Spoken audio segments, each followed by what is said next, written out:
Bonsoir à toutes et à tous. Alors, ce soir du Nouvel An, on peut apprendre aussi quelque chose pour nous, le Ham Israël. Et on va voir ce qu'on va apprendre. En plus, c'est pas pour rien que cette année, le Nouvel An et aussi la Joël s'est tombé, Léon s'est tombé à la même période, même date. Le premier jour de Hanouka, c'était la fête de Léon chez eux. Et le 8e jour de Hanouka, on est dans le Nouvel An. En vérité, le premier jour de Hanouka, qui est chez eux, c'était la fête de Noël. C'était la naissance de JC. 8 jours après, c'est le jour de l'an, c'est quoi? C'est en vérité sa Brit Mila, puisque on sait que c'était un juif. Mais nous, on va voir ce qu'on apprend de ça. Il y a même des rabbanim qui nous disent bonne année à cette date-là. Comment un rab il peut dire bonne année? On va expliquer ça dans le shiur qui est devant nous. Tout d'abord, on voit que tout le monde, on a des sfécotes, on a des doutes. On aurait dû faire ça, on n'aurait pas dû faire ça. On regarde, on aurait dit si on avait fait ça, ça serait passé d'une telle façon. Si j'ai raté de faire ça, ça se passe de cette façon-là. On voit que voilà, ce soir par exemple, vous allez décider de regarder un cours Torah Box et pas de sortir avec vos amis. Est-ce que j'aurais dû peut-être sortir, peut-être ils vont kiffer, peut-être c'est bien. Ou j'ai bien fait de pas sortir, oh. Souvent, ça arrive qu'on est au restaurant. Vous êtes au restaurant, on vous donne le menu, vous êtes avec votre femme, avec vos enfants, avec n'importe qui. Prenez le menu, vous commandez quelque chose. Une fois que vous avez commandé, on vous apporte votre plat. Tout d'un coup, les gens qui sont à côté de vous sur la table, on leur apporte un petit plat. Tu vois, tu regardes, tu dis « Ah mince, j'aurais pas dû commander ça ». On a toujours dans notre envie, dans les choses qu'on fait dans la vie, des doutes, des sfécotes. Le problème, c'est qu'on regarde toujours les autres. Et le deuxième problème, c'est quoi, comme on a dit au début? C'est qu'on regrette de ne pas avoir fait certaines choses et on regrette d'avoir fait certaines choses. Mais un juif, il ne doit rien regretter. Tout ce qui a été fait, même si des fois, Shalom, c'est des avérotes, on va voir que non, tu dois utiliser ces choses-là pour construire ta vie. Il y avait une fois, dans un hôpital psychiatrique, changement de garde des médecins. Et là, le nouveau médecin qui arrivait, il accompagnait l'ancien médecin, il lui montrait chaque chambre, chaque patient, qu'est-ce qu'il doit, qu'est-ce qu'il a, quel est son problème, sa maladie, qu'est-ce qu'il doit lui donner. Et il rentre dans la première chambre, il voit un type en train de pleurer. Caroline, Caroline. Il dit qu'est-ce qu'il a celui-là? Il dit lui il aurait dû se marier avec une fille qui s'appelle Caroline. Et le jour du mariage, jour de la choupa, elle n'est pas arrivée au mariage, il a des séquelles jusqu'à aujourd'hui. Bon, passe dans la deuxième chambre, troisième chambre, quatrième chambre. Ils arrivent dans la cinquième chambre, ils voient un autre type là-bas, commence à pleurer. Caroline, Caroline. Le médecin il comprend pas, il dit dis-moi, elle a planté tout le monde au jour du mariage ou quoi celle-là? Il lui dit non, lui il s'est marié avec Caroline. L'autre il pleure parce que il n'a pas eu Caroline. L'autre il pleure parce qu'il s'est marié avec Caroline et qu'Aniré il a eu certains malheurs. Mais un juif, il ne doit pas pleurer sur ce qu'il a eu, ce qui s'est passé, ou sur ce qui s'est passé. Au contraire, on doit essayer d'avancer avec les kelim, les ustensiles qu'Akadosh Baruch Hu il nous a donnés. Arrête de regarder l'autre. Arrête de regarder l'autre tout le temps, notre problème à nous. Pourquoi on n'avance pas? Comme ça, il dit le Maharal, si je ne me trompe pas, c'est que le problème d'un homme, pourquoi il n'avance pas dans sa vie? Parce qu'il regarde à chaque fois ce que ses amis, ce que son entourage y fait. Et lui, il va essayer de faire pareil. Il va essayer de copier la chose. Arrête de regarder, Marpat Lecha, qu'est-ce que tu t'en fous de ce que les autres y font? Fais ce que toi, Akadosh Baruch Hu, il attend de toi. Comment moi, je sais ce que Akadosh Baruch Hu, il attend de moi? Le fait que tu es assidu dans ce que tu fais, tu travailles, tu te lèves, tu as un CEDER, tu as un emploi du temps bien précis, tu verras que doucement, doucement, Akadosh Baruch Hu, il va te diriger dans le chemin qui est le meilleur pour toi. Donc arrête de regarder ce que les autres y font. Il y en a un autre, un fou, il appelle son psychiatre. Il lui dit allô? Il dit qu'est-ce qui se passe? Il dit j'ai un problème dans la chambre. Il dit qu'est-ce qui se passe? Il dit j'ai mon ami, il met les doigts dans la prise, il met sa main en l'air et il se prend pour un lampadaire. Il lui dit mais alors qu'est-ce que tu t'en fous? C'est ton copain. Il lui dit non mais moi j'arrive pas à dormir quand la lumière est allumée dans la chambre. Qu'est-ce que tu t'en fous de l'autre? Arrête de regarder ce qu'ils font les autres. Regarde ce que tu fais toi-même. Un juif, s'il sait regarder son travail personnel, il sait qu'à Kadosh Baruch Hu, on a un visage différent, on a des pensées différentes. La Torah nous dit que dans le monde entier, comme au niveau de l'empreinte digitale. Il n'y en a pas deux personnes qui ont la même empreinte digitale. Même dans les jumeaux, il n'y a pas deux personnes qui ont le même visage. Même dans des jumeaux, on voit qu'il y a des petites nuances. Pour te dire que quoi? Qu'on a des pensées différentes. Donc si on a des pensées différentes, on a des voix différentes dans la Avodat Hashem, des voix différentes dans notre comportement. Donc si toi, tu regardes ce qu'ils font les autres, ok?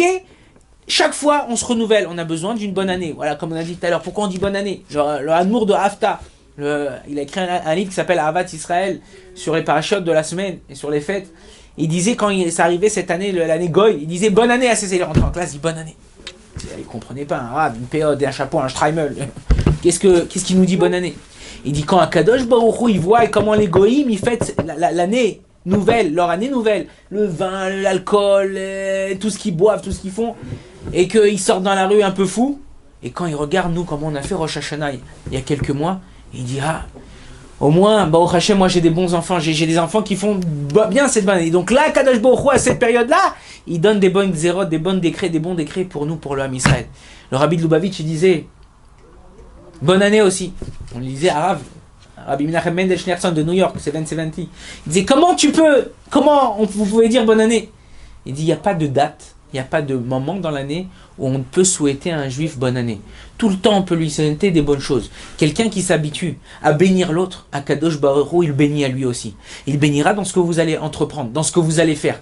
Donc, n'essaye pas de copier l'autre. N'essaye pas essayer de faire les choses que ton prochain il fait. Essaye de faire ce que toi tu dois faire. Ce que toi tu dois faire. Les choses qu'un juif il doit faire, c'est avoir déjà son petit emploi du temps, avoir un moment pour étudier, un moment pour prier, un moment pour être avec sa famille, un moment pour être au travail, être droit avec les gens. Quand quelqu'un il se comporte comme ça et il est bon avec son prochain, alors là, Kadosh Baruch Hu, il le dirige doucement dans la chose que lui, il doit faire.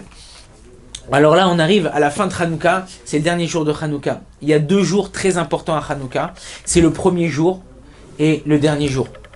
Premier jour, parce que c'est la première bougie, on dit qu'un peu de lumière repousse beaucoup d'obscurité. Rentrer dans une chambre complètement obscure. Aujourd'hui, on n'utilise plus les briquets et les allumettes, on utilise le portable. Allume juste ce petit LED là, que tu as derrière ton portable dans la chambre. Tu vas voir que cette petite lumière là, ça donne une grande lumière dans ta pièce. La même chose, le jour de Hanouka, on dit qu'Akadosh Baruch Hu, quand il a créé le monde, avant qu'il crée le soleil et la lune, il a créé une certaine lumière. Que cette lumière, il a repris, il a gardé pour Bezrat Hashem, quand le Mashiach il viendra pour, s'appelle Or Haganouz, la lumière qui a été gardée, la Tidlavo, pour la venue du Mashiach, pour les Tzadikim. Cette lumière-là, une infime partie de cette lumière-là, elle est redonnée le premier jour de Hanouka. Et le dernier jour de Hanouka, chez les Chassidim, c'est un grand jour aussi, c'est Vezot Hanouka, c'est un jour où Akadosh Baruch Hu, il influence toutes les lumières, c'est les 36 lumières 36 bougies qu'on a allumées pendant toute cette période, qui a une influence pour toute l'année au niveau de Hanouka, au niveau de toute l'année. Donc là, on arrive à la dernière. C'était ce soir, on a allumé la dernière bougie. Cette bougie-là, elle vient nous montrer qu'en vérité, les Yévanim, les Grecs, qu'est-ce qu'ils ont voulu de nous? Ils n'ont pas jeté cette fiole. Ils ont juste impurifié cette meule. T'es un enfant, toi, tu viens, des fois, les enfants qui viennent, j'ai bu dans ton verre, j'ai bu dans... Qu'est-ce que... Là, j'ai touché votre fiole. Je verse là, t'as pas envie que j'allume la lumière. T'as pas envie que j'allume, je boive du verre. Prends le verre, jette-le à la poubelle, verse-le par terre. Qu'est-ce que tu me dis? J'ai tamé, j'ai impurifié ton... Le shemen, l'huile d'olive, ça représente la chorma chez nous. Ça représente la sagesse. Chez les Grecs, il y avait 2 forces, 2 grandes influences. C'était la force du corps, Sparta. Sparta, c'est une ville en Grèce, qui est... Sparta, ça vient du mot sport aussi. Tout ce qui est tout, athlétisme, les Jeux Olympiques, tout ça, ça vient de là-bas. Et l'autre côté, c'était la philosophie, le monde philosophe. Aristote, Platon. Aristote, il arrivait au plus grand summum de la chorma, de la sagesse, à tel point que le Rambam, Rabbi Moshe ben Maimon, qu'il a connu, il a dit, cet homme-là, il est arrivé à un niveau de sagesse, s'il était dans la Torah, il serait arrivé peut-être à la névoie. Donc on voit qu'il y a 2 grandes forces, mais toutes ces forces-là, c'était avec la Touma. Une fois, le Rambam, il est rentré pour parler avec Aristote, il voit Aristote en train de manger une nevela comme ça, manger un morceau de viande comme ça, cru, quelque chose de dégoûtant. Il dit, mais Aristote, toi, t'es le summum des Grecs, comment tu peux faire ça? Il dit, il y a une différence entre ce que je dis et ce que je fais. Chez nous, dans l'Am Israël, c'est pas comme ça. L'Am Israël, on est mit kofef à Akadosh Baruch Hu, on se plie à Avodat Hashem, on se plie au service divin. Quand Akadosh Baruch Hu nous dit quelque chose qu'on comprend ou qu'on comprend pas, alors on fait. Il y a 2 travaux à Hanouka qu'un juif il doit faire. Un, c'est de s'arrêter. Comment s'appelle la fête? Chanouka. Chanous, ils sont reposés, Ka, le Kaf E, le 25. Pourquoi on n'a pas appelé cette fête-là Nitzruka? C'est quoi Nitzruka? C'est ils ont vaincu le 25. C'est vrai, le 25 ils se lèvent, ils ont vaincu les Grecs. C'est où? C'est l'appel Nitzruka. Pourquoi tu dis ils sont reposés? Parce qu'un juif, pour pouvoir avancer, des fois il faut qu'ils mettent des temps de pause. On a le Shabbat, Baruch Hashem, nous l'âme Israël. Chez eux, ils ont découvert qu'il fallait donner un jour de vacances le dimanche. Nous, on a un jour, on doit s'arrêter. Un jour dans ta vie où tous les jours, en vérité, nous, quand on fait le Kriyat Shema à la Mita le soir, on s'arrête, on réfléchit sur ce qu'on a fait, on réfléchit sur ce qu'on va faire. Et un juif, quand il s'arrête pour faire ou réfléchir ce qu'il va faire, là, il peut avancer. Une fois à New York, à Washington, pas à New York, pardon, à Washington, le Washington Post, il a fait une petite expérience. Il y a un très grand violoniste qui s'appelle Joshua Bell, connu internationalement. Ils l'ont habillé comme un mendiant, comme un clochard. Ils l'ont mis dans les métros de Washington, en train de jouer du violon. Et il jouait les meilleurs morceaux de Mozart. Et les gens qui passaient le matin comme ça, à peine s'ils s'arrêtaient, à peine s'ils leur jetaient un cent. Comme ça toute une journée. À la fin de la journée, $30 peut-être il a ramassé. Et tout ça, pourquoi cette expérience? Pour voir, est-ce que les gens ils font attention quand ils passent dans un endroit où ils font pas attention. Il y a 3 sortes de personnes. Vous pouvez passer devant un grand building magnifique. Il y a un, il va passer, il va même pas faire attention. Il dit, t'as vu le building? Quel building? Ah oui, celui-là. Il y a un autre, il va passer, il va dire, ah ouais, qu'est-ce qu'il est grand ce building magnifique. Il y a le troisième, il va s'arrêter, il va regarder combien d'étages, compter combien d'étages, voir comment la magnificence de ce binyan. Il va dire, s'il y a un grand binyan comme ça, il doit avoir des grands yesodot, des grandes bases dans le sol pour construire un grand binyan comme ça. Ça, c'est les 3 sortes de personnes. Il y a des gens qui vont pas faire attention à ce qui se passe autour d'eux, ni de leurs femmes, leurs enfants, aujourd'hui avec les portables, les machins. Il y a des gens qui vont faire attention, mais vite fait. Et il y a d'autres qui vont s'arrêter. Baruch Hashem, j'ai ça. Baruch Hashem, j'ai ça. Remercier sur ce qu'on a. Et si on a de certaines choses, c'est que Akadosh Baruch Hu, il a ancré chez nous des choses profondes. Qu'est-ce qu'ils font? Qu'est-ce qu'ils ont voulu les Grecs faire, par exemple? On a parlé d'Aristote. Manger d'une façon désagréable ou pas honoreuse. Manger avec les mains. D'une façon krados. Ok? Manger avec les mains. Eux, ils ont dit, un homme, il n'a pas envie d'avoir une tava, il n'a pas envie d'avoir des envies que les autres, en général, ce qu'il a de mauvais, l'homme, il le cache, il ne montre pas à ses amis. Qu'est-ce qu'ils ont fait, les Grecs, pour pouvoir se permettre certaines choses? Et on va voir que c'est la même chose aujourd'hui. Ils ont créé un dieu, le dieu de la nourriture. Moi, c'est très bien. Aristo, ça vient du mot aristo. Aujourd'hui, aristocrate. Enfin, aristocrate vient du mot aristo. Les gens qui sont classe, clean, ils mangent avec la fourchette, la cuillère, ils touchent pas avec les mains. C'est interdit, c'est pas bien, c'est pas beau de manger avec les mains. Donc ils ont créé un dieu, le dieu du manger, le dieu de la achila. Et qu'est-ce qu'ils vont faire? Lui, ils vont dire que le service de ce dieu-là, pour le servir comme il faut, c'est manger comme ça, avec les mains, manger comme ça. Moi, j'ai pas envie de le faire. Mais le service de Dieu, c'est comme ça. Donc, ils vont quoi?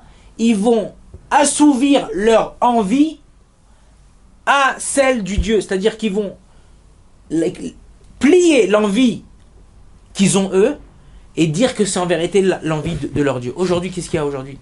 Aujourd'hui, malheureusement, il y a certains films qui sont interdits, des films érotiques ou c'est n'importe quoi. Qu'est-ce qu'ils vont faire pour pouvoir dire que c'est un art? Ok, on va faire le carnaval, par exemple, le festival de Cannes, ou c'est le festival des films érotiques, ou le festival de... On va faire de ce qu'on a envie, nos ta'avot, un art, pour dire, bon non, c'est pas interdit de regarder, ou interdit de faire ces choses-là, ils vont faire... Nous, il n'y a pas une chose comme ça dans la Yahadout, il n'y a pas une chose comme ça dans... le service divin. Service quand on sert à Kadosh Baruch Hu, des fois il y a certaines choses qui nous sont difficiles. Alors on peut les comprendre. Mais même quand on les a pas compris encore, parce qu'on n'a pas étudié le sujet, on se plie à Kadosh Baruch Hu pour faire cette misa. Il n'y a pas une chose où on plie la volonté d'Hachem à notre volonté. Là, le Pirkei Avot, il nous dit Aser etzoncha kirtsono, fais ta volonté comme sa volonté, c'est-à-dire fais ce que tu as envie, fais la volonté d'Akadosh Baruch Hu, comme la tienne, comme si c'était quelque chose que tu faisais pour toi-même. Comme ça, quand toi tu iras lui demander quelque chose, un service ou quelque chose que tu as besoin, là, Akadosh Baruch Hu, il fera cette chose-là pour toi comme si c'était pour lui. Et donc c'est comme ça que souvent on voit des gens, ils ont la bracha. Dans tout ce qu'ils touchent, ça devient de l'or. Tout ce qu'ils font, ils arrivent. Pourquoi? Parce qu'ils essayent de faire certaines choses, les choses qu'Akadosh Baruch Hu, il leur demande dans la volonté d'Hachem. Dans la volonté d'Akadosh Baruch Hu, la volonté d'Hachem. Quand quelqu'un il fait dans ces choses-là, Akadosh Baruch Hu, il ouvre toutes les portes.